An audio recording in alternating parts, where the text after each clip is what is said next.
to the public, that you otherwise wouldn't be able to, because obviously there's no way you could fit all of that into a 200-word proposition.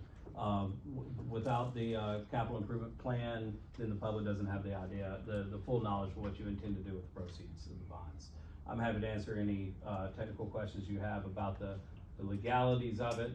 Regrettably, I'm not an engineer or an architect, so my ability to answer anything regarding the projects themselves may be somewhat limited. We'll be glad to help out how we can. Okay, question from board members? I have a question. Okay. We're in the education business. Consolidating all these schools is not gonna meet or fulfill the education of our children. We have received no statistics of any kind to say this program is gonna work. You know, I think we all need to see some kind of documentation to know this is not gonna be a flop 3 years from today. So me, I wish we would just table this issue and get some statistics, some analysis, some kind of information that's gonna show us that what we're doing is gonna work. It's found that if you take smaller kids, pre-K, and put them in a pre-K 5 environment, and you force them to learn, we're gonna lose them by the 4th and 5th grade. And if you'll check now, we're losing some of them now. So we need to take a look at what we're about to do and not destroy our kids. And move all these kids from the south side to the north side. Transportation don't make these kids educationally fit to survive. So I don't see no advantage of that. So we need to take a look at what we're about to do and not do something we're gonna regret down the line. You know, every kid is supposed to be guaranteed a free and appropriate education. And it's gonna happen one way or the other. You know, we gotta look at the whole kids, not just a handful, cause they have to go to 3 schools. If we have buses, ride them. You know, and these folks that don't want them to ride the bus, then pay the price and take them to school. And you always have a choice. And I don't think the choice of shutting down this and moving that is not the answer. We have schools now that's C. Is that gonna help us move from C to B to A? I wanna see some statistics that will show me how it's gonna work before I commit to any of it. You know? So, that's my opinion of it. Plus, we turn around and this Bucky thing looks good on paper. But then we turn around and we gonna tax the very people that passed all these taxes and should our kids get educated. And we're gonna turn around and we're gonna tax the people again. You know, people forget we're in a recession. Eggs, $10. Same chickens laying them, but they went up. You know, so we got to look at what we are about to do. Yes. You put them all in one spot. Then you got what, 500, 600 kids, 700 kids in one spot? Smaller classroom settings will be successful. You can't pour 30, 40 kids. I don't know what they're gonna do with it as far as population in these classrooms. But, we just need a little kids and take it forward and teach them. I know everybody in here went to school and they taught you. They didn't have all these store-bought programs that don't work. That's right. And we spend money on these programs and when they not successful, we just money we wasted thrown in the garbage can. It's a simple issue. Teach them. That's the way you do. Money has been wasted And on you this. mentioned about the waivers, the programs, have we applied for any waivers at the State Department related to our sub-pop groups of those campuses that we're trying to reconfigure? We have not applied for anything yet. We have not moved forward because we needed to come to a vote and see where we were going first. So what's the status as far as our sub-pop groups in these 10 areas? And it's particularly at the elementary schools, what's the status of it? Urgent intervention needed, urgent intervention required, and comprehensive intervention required. what's the status of these campuses? So, These areas. Ms. Sally can help a little bit. So Lewis is our only, Yeah, so CIR. Lewis has been, UIR for 3 years in a row, and so they have moved to CIR status. That's our sixth grade center, which I don't think there's any proposed changes to the sixth grade center. We have Ruston Elementary that had a UIR status, and they have exited. Cypress Springs had a UIR status, they're on track to exit this year. So at the State Department, I reviewed the reports, and that's not what it shows. So you're saying that they have exited? So Ruston Elementary has exited as of the report that came out in November, and Cypress Springs Elementary is on track to exit.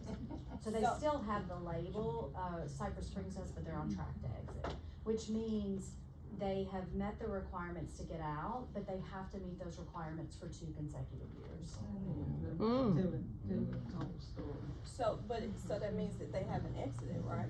Correct, Cypress Springs has not exited, that's exactly But right. it shows I and Lewis, UIN, there's 2 areas. African American Economic Disadvantage, you have Rust Elementary, students with disability, Russian Junior High, African American, Russian Junior High, student with disability. UIR, that's urgent intervention, I, Lewis, student with disability, Hillcrest Discipline, Cypress Springs, student with disability, comprehensive CIR, I, Lewis, all students. Correct. And Hillcrest, all students. So like he just mentioned, what's the plan? That's So- what we're asking. Yeah, and so just to clarify, the labels that I was talking about were the UIR labels. The UIN labels is urgent intervention needed, and there's no intervention from the State Department. That's just the State Department saying to the school district, hey, pay attention, because there's potential for them to get a label where there would be, some specific requirements from the State Department. And so, Hillcrest is, in CIR status because of their out of suspension rate. At, a K-4 school, your out of school suspension rate has to be 5.2% or lower, and Hillcrest this last year was 5.4%, so they were over. So that's just part of the Louisiana Department of Education's ESSER plan that they got approved by the federal government, is if a school is 3 years in a row of a UIR status, they automatically move to CIR. So Hillcrest moved to CIR because of discipline. Lewis moved to CIR because of the students with disabilities, subgroup. And then Ruston Elementary, and we do have several schools that have the UIN label, but again, the ones that are requiring intervention from the state are UIR. And Ruston Elementary exited that this past year, and Cypress Springs is on track to exit that this year in terms of the UIR status, which requires interventions from the State Department. So did we get guidance from the LDOE of when we're talking about reconfiguring these schools? So we have had lots of conversations with the State Department about our overall strategy. The Louisiana Department of Education is actually the ones that asked us to be involved with the TUNE to write our strategic plan, which is what we have implemented the last couple of years. And if you look at our school performance scores last year, all of our elementary schools grew anywhere from 2.3 points to like 8.9 points. And so in our conversations with the State Department, the strategy that we currently have in place is actually showing significantly more growth. I think the state average may have been 2.3 points for elementary schools, and our average was significantly higher than that. So we feel like we're on the right track for long-term improvements, and we're obviously continuing to focus on our subgroups. So when we reconfigure the schools, that means that we're gonna have to apply for a new school number, right? So we do Right. we have to notify the State Department, the Accountability Department, so that they will know what the configuration is of the school, and then how the school performance score will be calculated. That's That's correct. And this will reset accountability, right? More than likely it will not, and that's a decision, that's something we'll have to talk to the State Department about. But right now, I don't know how much you guys are familiar with how the accountability system works for a K-2 school, but right now, essentially, Hillcrest SPS score is Ruston Elementary's. It's the feeder school, so they get the same score. At Glenview Elementary, it's essentially the same as Cypress Springs. So no matter what Glenview or Hillcrest is doing, they just get the score of Ruston Elementary. There's a little bit of difference with interest and opportunity. So more than likely, like I spent 15 years at the Department of Education, and what we've done with other districts in the past in this situation is if it's a school like Hillcrest and Ruston Elementary, likely we will just continue with Ruston Elementary's code, and we would just continue, cause they're gonna look at what makes sense and what's fair, and the score has been Ruston Elementary's score. So the State Department, I think, would have no interest in completely resetting that for a new school and sort of let the school district off the hook. That's just my experience from my time at the State Department.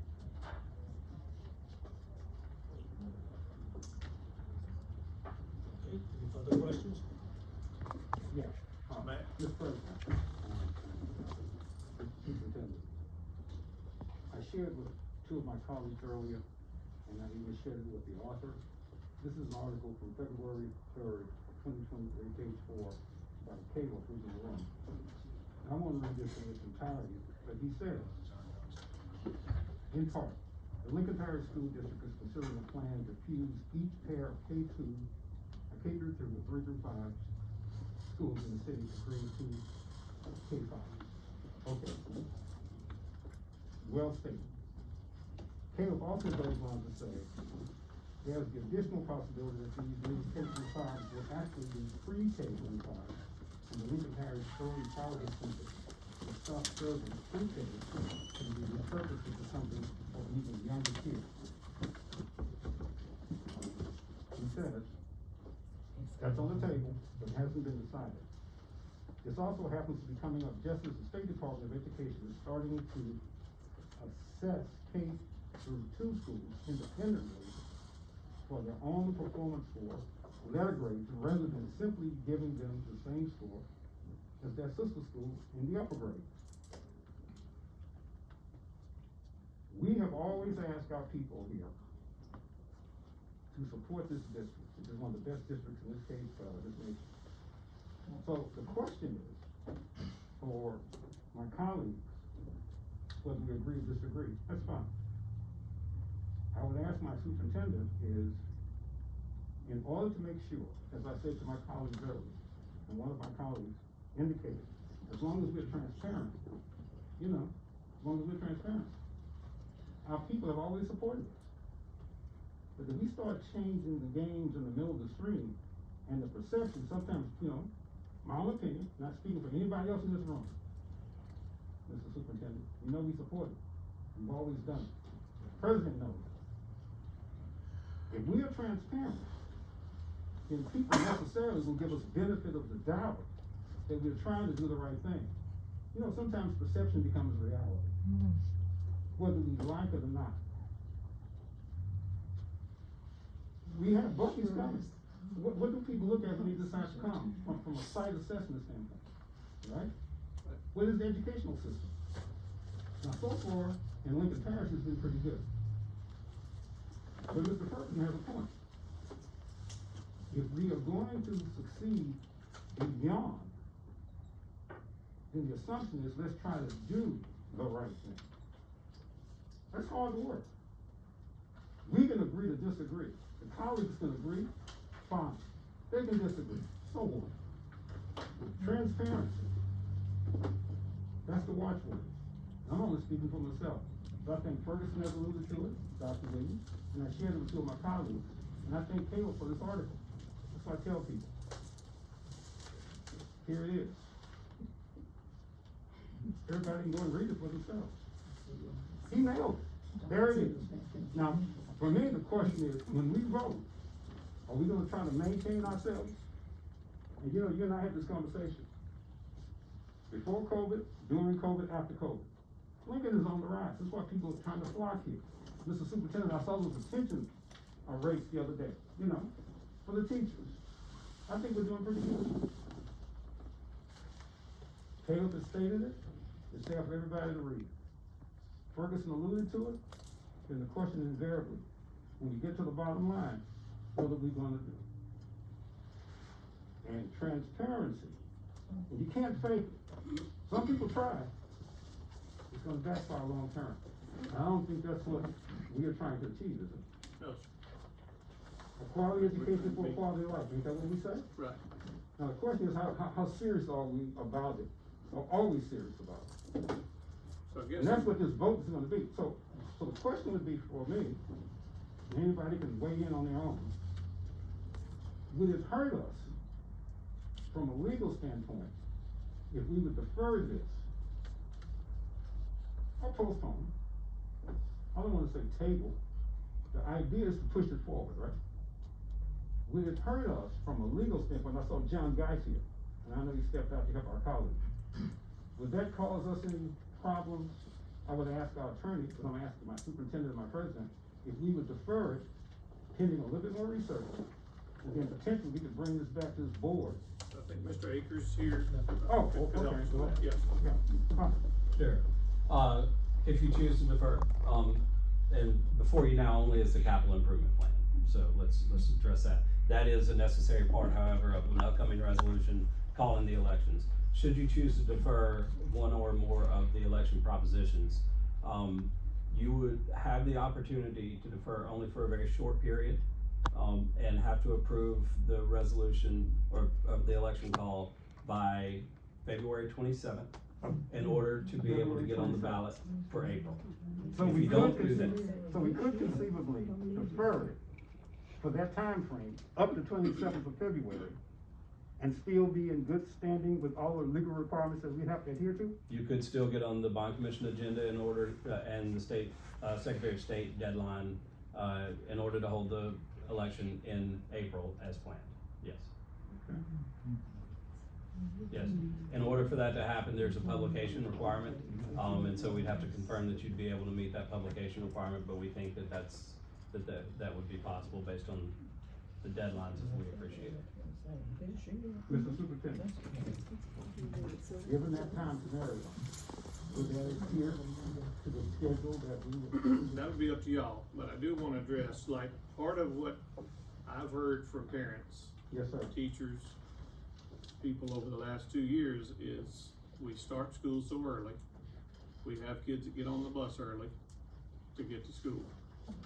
If we're going to one school and we talked to bus drivers, as a matter of fact, just yesterday, we feel like we can cut off 20 to 30 minutes off of the bus routes, and push back the start of school, which would help those kids that catch the bus at 6:15, 6:30, starting school at 7:30, we could push that back some, 7:15, we could push that back some. We feel like that would be an advantage for our kids, being able to sleep a little later, being able to load the buses in the afternoon. The buses are all there, we leave, take them home, we don't have to leave one school, go to another one and pick them up and then take them home, they leave all from one school. We did go around and talk to each school. There were some concerns, but there was mostly support for it. I've gotten a few emails from a few teachers, but I've gotten none that were just totally against it.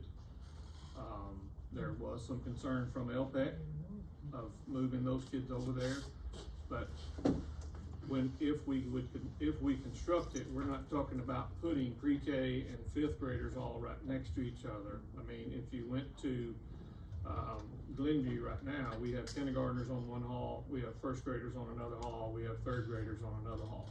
If we were to add on and do this, then we would have another hallway for 4th graders, another one, 3rd graders, 4th grade, and 5th grade. Or we would move some classes around that we have right now to put kids from similar, all in the same grade, all on one hallway.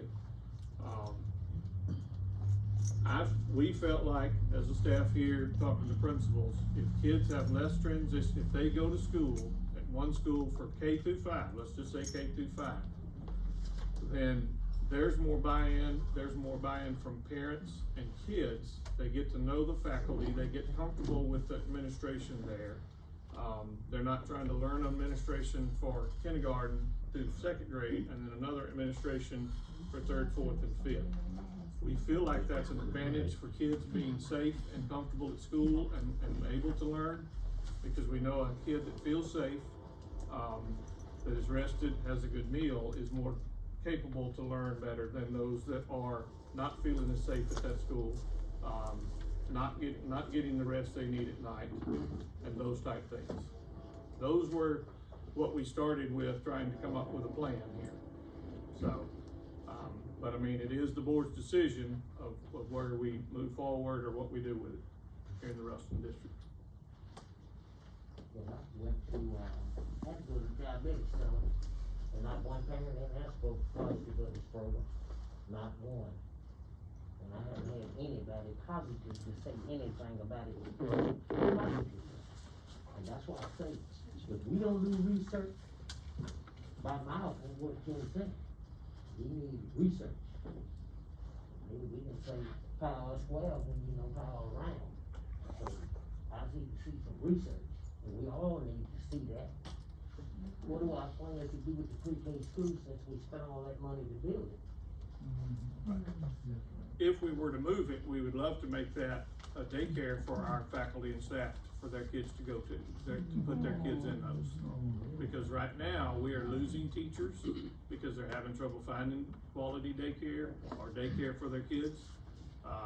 We talked around to several other districts, you know, like daycare is a big issue in a lot of districts, but if a teacher knew, if I move to Lincoln Parish and I teach in Lincoln Parish, I'm gonna have a spot for my little one before they get to school to go to.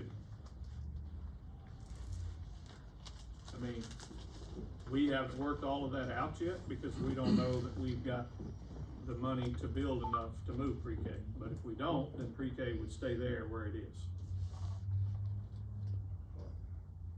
I've talked to plenty of parents that are in support of this, from different walks of life, different neighborhoods that my kids go to schools with.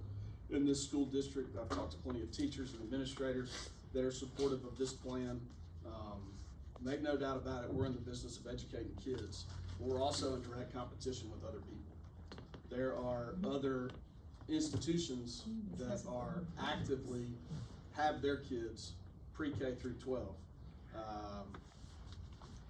Within our boundaries of this parish, on the outskirts of our parish, and we lose kids every day to those schools because if my child started at the pre-K center and then went to Hillcrest and then to Ruston Elementary and then to I.A. Lewis and then to Ruston Junior High and then Ruston High School, that would have been 6 schools that my child would have had to have gone to graduate from Ruston High School. Whereas if a child wants to go to Cedar Creek, they can start at pre-K and go through 12th grade and never leave the campus. If they want to go to Darbone Woods Charter School, they can start in kindergarten through 12th grade and never leave the campus. If they want to go to Lincoln Prep, brand new shiny school out there, they can go kindergarten through 12th grade and never leave that campus. We afford that same thing to our children in Simsboro, where they could go kindergarten through 12. In Shudrint, they can go to 2 different schools and graduate from high school. I think we owe it to our parents and our families in Ruston to make as few transitions as possible. I commend everybody that's worked on this. I think there's been time and money spent on this. There's lots of other reasons to do it that we don't have to talk about right now. I mean, you can talk about maintenance, you can talk about the number of doors, you can talk about school safety, you can talk about the number of HVAC units and windows and doors and everything else. And change is not easy, never is. But we're about to build a brand new hospital in Lincoln Parish because our hospital is antiquated and we need something to keep families here, right? So, why do people come to Ruston or to go anywhere? They go for 2 things, healthcare and education. And make no joke about it, we are in the business, this is a business of educating children. And it is a competition against surrounding institutions. I appreciate Mr. Ferguson's conversations. I appreciate Mr. Mack's conversations. I think, we as a board have a decision here. We can either be a part of progress and doing something great for our community, or we can, you know, something that I've heard since I've been on this board for just 4 years and 2 months, is, well, that's the way we've always done it. I'm not sure that that's the answer, guys, but, I've talked to plenty of parents and friends of mine who have children in the school systems that are for it.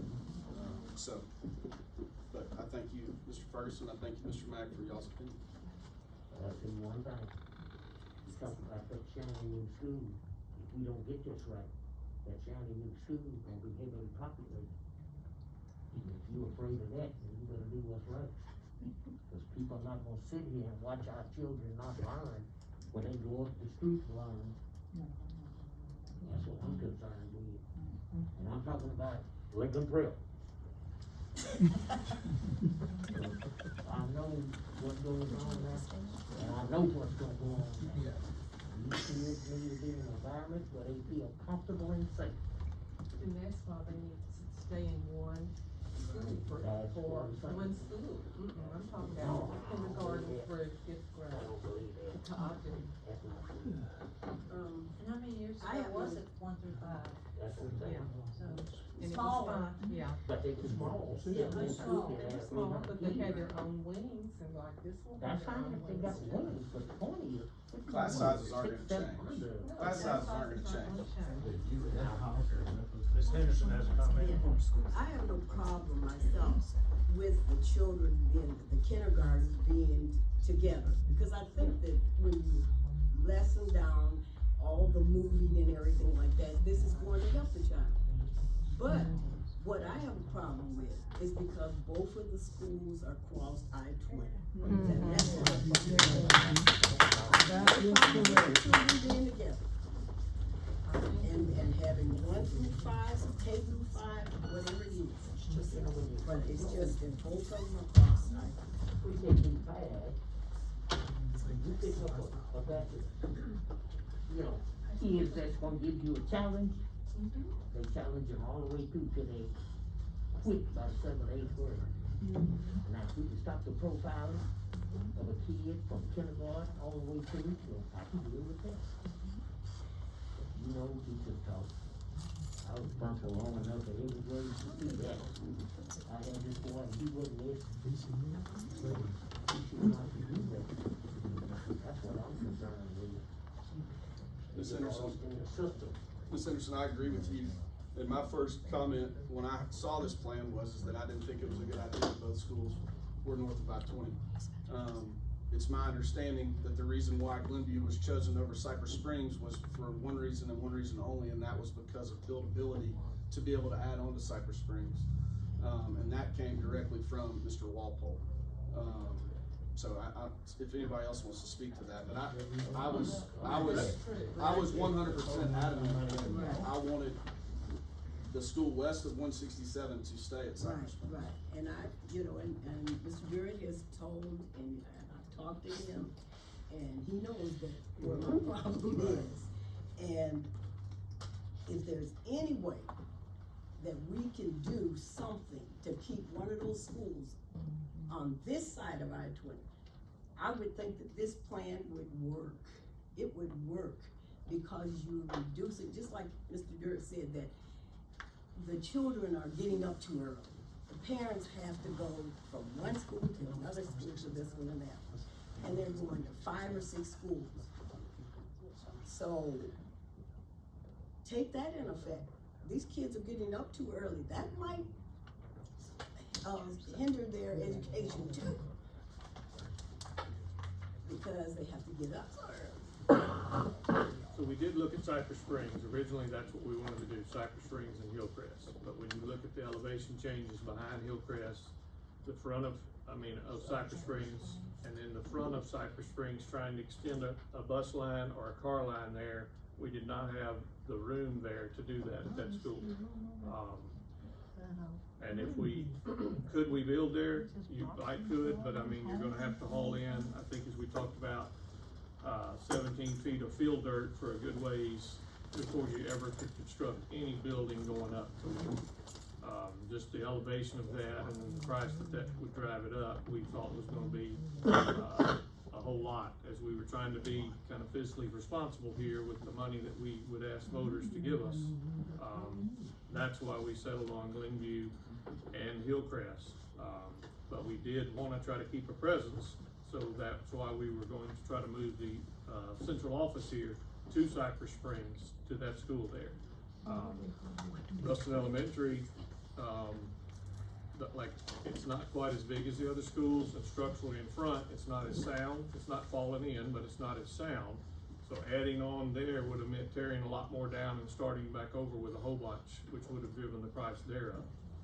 But, I mean, that's how we came to where we are here, but I mean, I do understand trying to be north and south of the interstate. We originally wanted to be one north, one south, and one east of 167, one south, one west of 167. But I mean, when you talk about trying to spend the voters' money, then that's where we had to settle where we were. When do you get some comments from the public, all of us back here? Okay, we're getting there. I'd like to say something now, if I may. All right, go ahead. Now, I'm sitting here listening to y'all. Y'all don't even know what you want to do yourselves. And this man has given a date, February, for you all to make the final decision. How can you do that when you all are bickering among yourselves? You don't even have it together yourselves. Now, how do you think that looked to us? I don't know about all them, but to me, it looked like y'all don't know what you're doing in the first place. You haven't talked with enough parents throughout our neighborhoods. You probably have talked to parents that are kind of upscale, but what about parents that are not as fortunate as some of the others? You need to get out and talk to all kind of parents. And you're talking about students getting up early, teachers get up early also. So I just want you to know that it seems like it's some disagreement among you all when you're supposed to be together, and how you gonna meet that February date that man was talking about when you're not together. Thank you. Mr. Smith.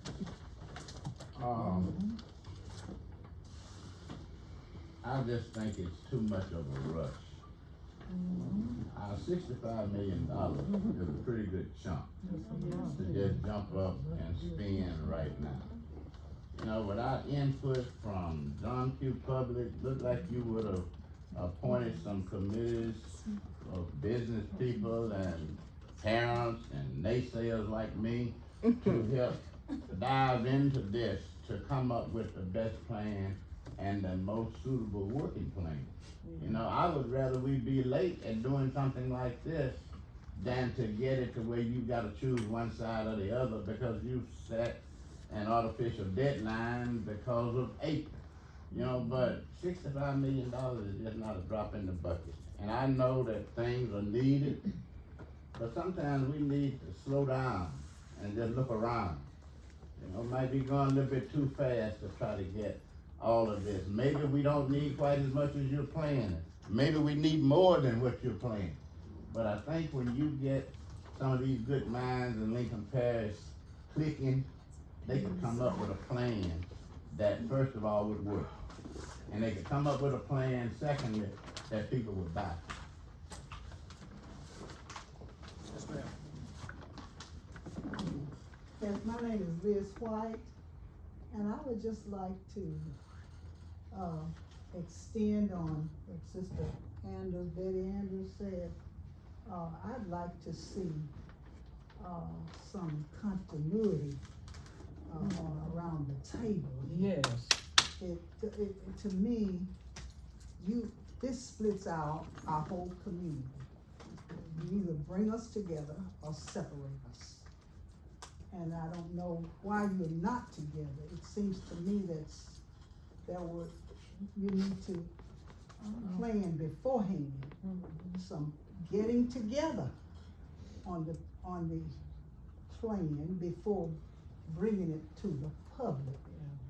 Because we all have different ideas, and I have my ideas, but I'm listening to you who are our leaders and our representatives to guide us.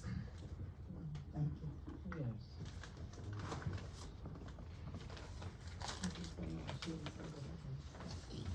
Any other comments? I'd sure hate to see it if we were really bickering. Cause I really feel like we were pretty cordial and nice to each other during those conversations, so I commend everybody around this table for the way that they See, when handled they hadn't themselves. been here before, they don't know. Well, I'm just saying, Mr. Bill, and Mr. Bill, you are here, and you are consistent, and that's something that I've always asked, is for consistency. And I just was a little taken back by the, you know, I thought we handled ourselves pretty well, David. I thought you handled yourself well, Mr. Mack, I thought you handled yourself well, Ms. Henderson, I thought you handled yourself well. I'm not gonna comment on what I said, Dr. Williams, you did too. Like, I thought we handled ourselves well, so I just wanted to commend the board. I didn't think we were bickering, so. I don't want to indicate that you were bickering, no, that's not what I meant. I meant you are in disagreement.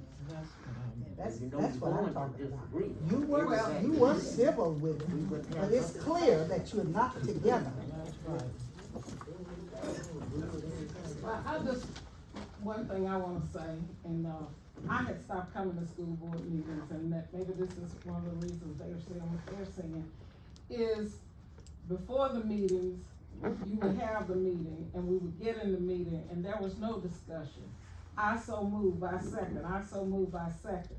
I'm glad there is discussion, and I just have to say this, Danielle Williams has brought some life to this board. And she has caused some of my other constituents here to understand that it's not all about whatever the power that be says that everybody has to agree with. And I am so appreciative to her to ask questions, to read and understand and challenge the people on the board. Because for years, all you all have done is whatever the superintendent said, or the president, yassa master, that's where we're going. So thank you, Danielle.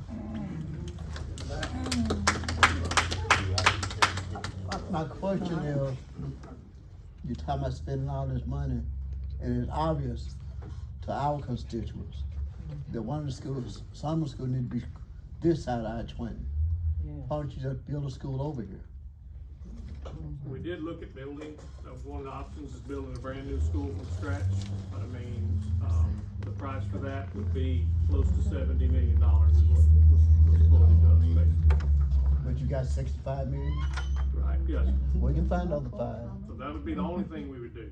Yeah. We wouldn't do anything to any other school, but one thing, one school would be the only way to build that, yes.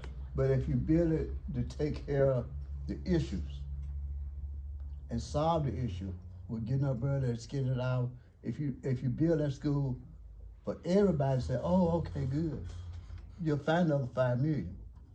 But we got 20 days before we move on it, and that just, you know, I'm looking at Smith.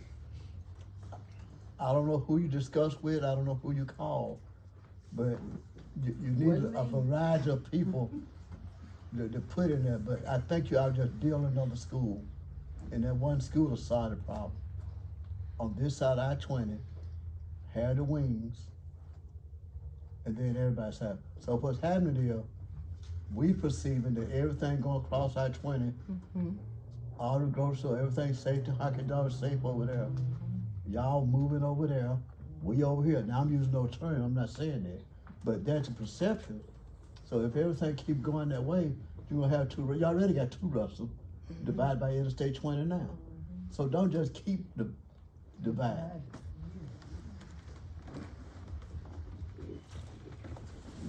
And I should have said that when I stood up too, that you all should realize that we want a school in our neighborhood also.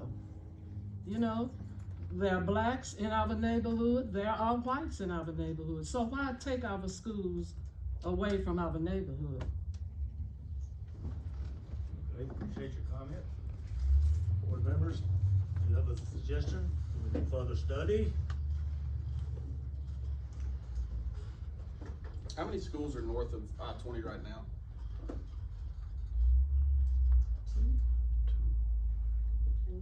Glenview, Hillcrest, and Ruston Junior High is on the interstate. So that's 3.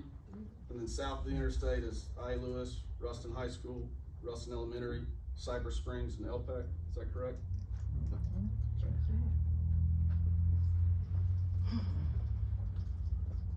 My kids have gone to school on both sides of I-20 with kids from every neighborhood in this community.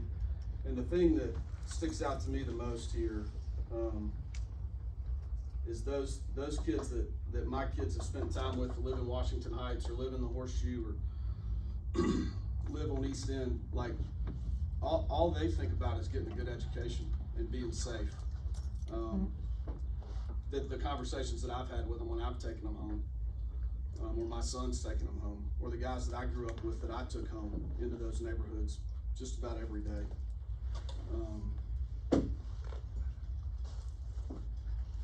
And I would say that it's for all children is what we're trying to make a decision on. And it's not just kids that live in my neighborhood or live in Miss Debbie's neighborhood or David's neighborhood or Miss Donna's neighborhood or Greg's. This is a 10,000-foot view. We have 5,500 students in this district. And a lot of times it's really hard to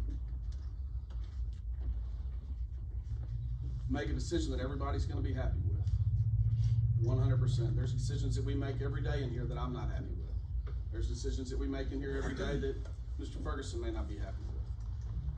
We gotta do what's best for all the kids as a whole. Going to 6 different schools is not best for our kids.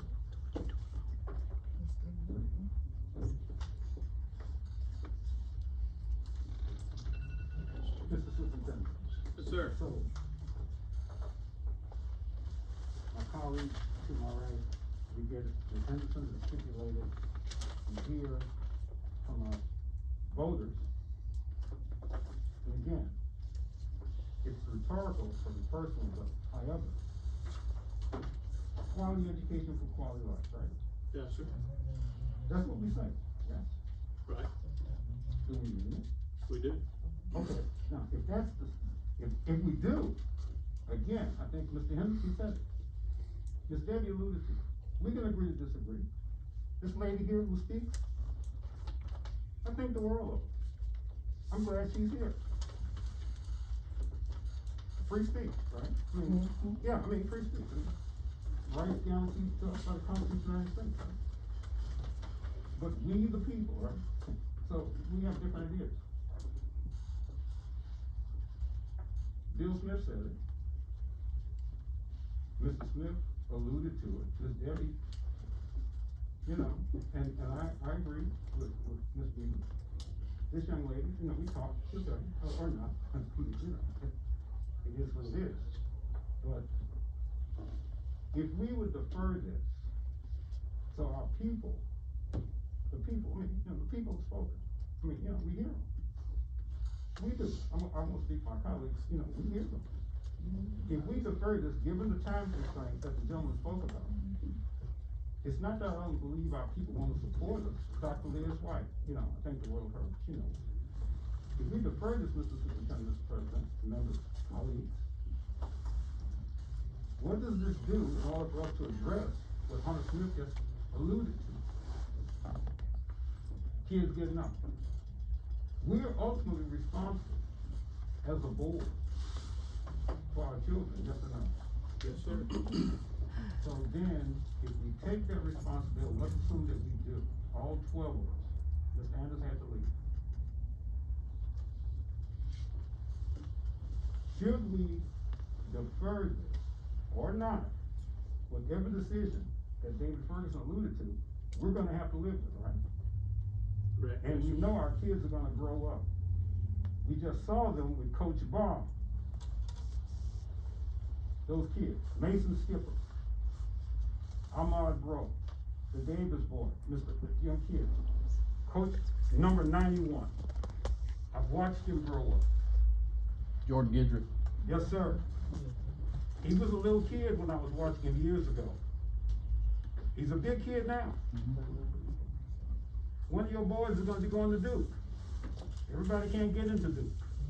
That's correct. I'm just saying, I know my way around Durham and Chapel Hill. That's neither here nor there. If we're gonna do this, and you know I support you, when you and I have conversations, cordial, I would like to say. Yes, sir. And I've said to my president, there's one school district, I won't say who they are, we are not them. And you and I talked about this. I know you and I. Yes. So I agree with Hunter Smith, when it comes to decorum, people can say that we are not together. That's free speech. I can't remember the last time we've had a discussion this long. Well, it is what it is. People, they can agree to disagree. I'm not speaking for Hunter Smith, he can speak for himself. The reason we have not had those discussions is because we don't operate from a standpoint of not respecting each other. We respected each other. And I said this to you. The gentleman who I've had the opportunity to succeed, they know him. He was here almost 40 years. I just call him Pops. This is my 11th year. So I would categorically disagree with anyone, and I respect Ms. Anders. The reason that we don't have, a sense of not arguing is because our mission is to handle the people's business. Is that not our mission? Yes, sir. That's what they elected us for. So if people say that we come in here and say, this is just my opinion, I speak for any of my colleagues, so I will take exception to anyone because it would be insulting otherwise to me personally. But I understand people have a right to be wrong, in my opinion. And you and I talked about this. There are truths, there are facts, and there are opinions. All truths are facts. All facts may or may not be true. And then everybody has the right to their opinion. That does not make it true, in my opinion. See, I'm just speaking for myself. Not Hunter, not my colleague here, my vice president, you, my superintendent, or the president. The reason we come in here and have short meetings is because we work at it. You know, Mr. Superintendent, you and I talked about this. If the people want to disagree with that, fine. That's free speech. That doesn't make it true. Now, I can agree or disagree with my colleague. He and I would tell you, we may not always see the world the same way. But one thing I will say, and I think Ms. Anders alluded to it, we do have a school on the south side. His kids went there. Didn't they? Are you Lewis? Yeah, there's one there now. Okay. That's our school. They all went to Ruston Elementary too. That's our school. And you and I have talked about this.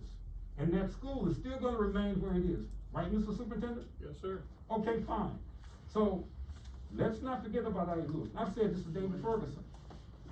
You are a principal at my school. Haven't I said that? I don't have to explain to Peter Brown who,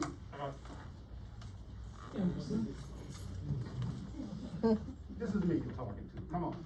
I told you and I, Bill Smith and I from the same place. And you and I grew up together. So this is my opinion. I.E. Lewis is in my district that my father represented all those years. And I have the privilege of representing the school. So when people tell me that we operate from the standpoint of yes, a boss, I think you alluded to it. I did. That's not I true. stand by it. That, okay, fine, I can respect it. Okay, it's not true. And I've been on this board for 11 years as of tonight. So you and I can agree to disagree. And here's what I tell people, I've said it to you, Mr. Superintendent, we were the first graduating class from I.E. Lewis under LZ Turner. So when people come, and I say it to my superintendent, yes, Mr. Superintendent, if you're gonna say what I know is not true, then have, like David Ferguson said, have your facts to back it up. Otherwise, I'm gonna call it out. We were the first graduating class from that school. In 1964, I'm gonna age myself here. So what? It is what it is. So I'm gonna take exception. And I've sat on this board for 11 years, and the other man who this is not my name. This is his name. He told me to use my own name. The reason that plaque just he sits here right now. That's my respect for him. Who almost did 4 years. I think you got a plaque outside or something, huh, Mr. Superintendent? Yes, sir. Yeah, okay, fine. I didn't want him, because my father was not about accolades. So I'm gonna take exception to anybody who says we are a rubber stamp board. Now, they have their own opinion. I can respect it. But the question, Ms. Emerson, is it true? Here's what I'm gonna say, and my colleagues will think of themselves. That's bogus. Your opinion. It is what it Your is. opinion. It is what it is. No, we call it free speech. Let me just sum it up. So therefore, this gentleman who sat here all those years, I said to him, Ms. Emerson, how in the hell you let Lincoln High close? So, he explained it. I get it. So the idea is, I'm not trying to disagree with you. This board works hard. Hunter Smith was right. We can agree to disagree. But the idea is, we still have to support these children in this district. Quality education for quality life, is that what we support? That's our goal. Sir? That's our goal. I'd like to make one comment. These sites were not chosen because of demographics.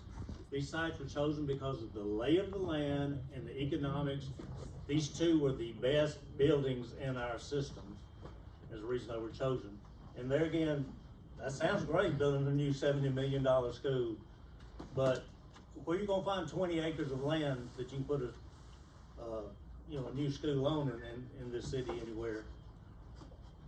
So, there's all issues of any solution, but I just want to emphasize, these sites weren't chosen because of demographics, they were chosen because of finances.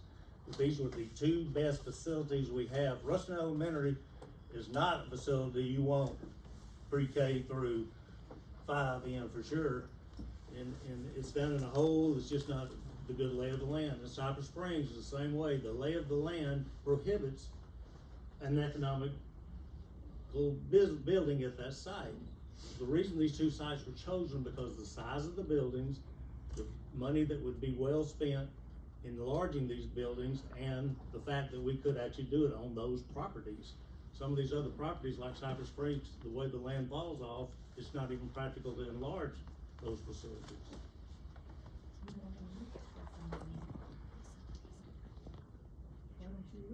I'd like to say that, we're glad to see all y'all here.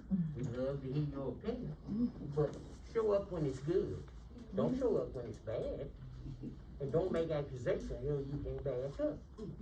And that's all I gotta say. I live in District 2, and I'm gonna take care of Lincoln Prep, whatever I can do to help them. And that's my district. And as far as all this construction, all athletics and repairs to buildings, good. But as far as this other, no. So, show up the next board meeting. What are you looking for, you see? Let's get this thing, we'll get out of here. It's the board's pleasure. I'd like to make a motion that we adopt the resolution approving the capital improvement plan. Is that a motion? Second by J.B. Abram. Although, we do have to have a roll call vote.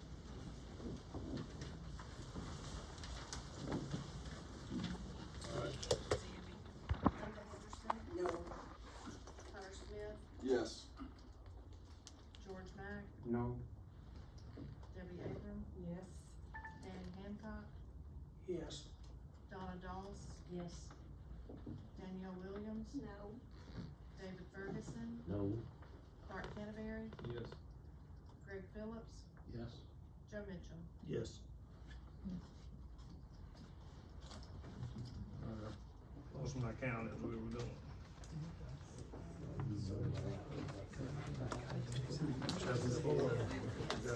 And that's 7 yeas, 4 nays, motion carries.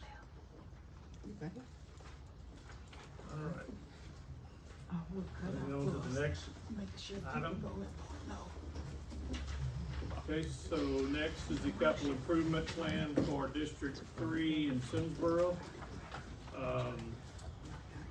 This plan is a $10 million project.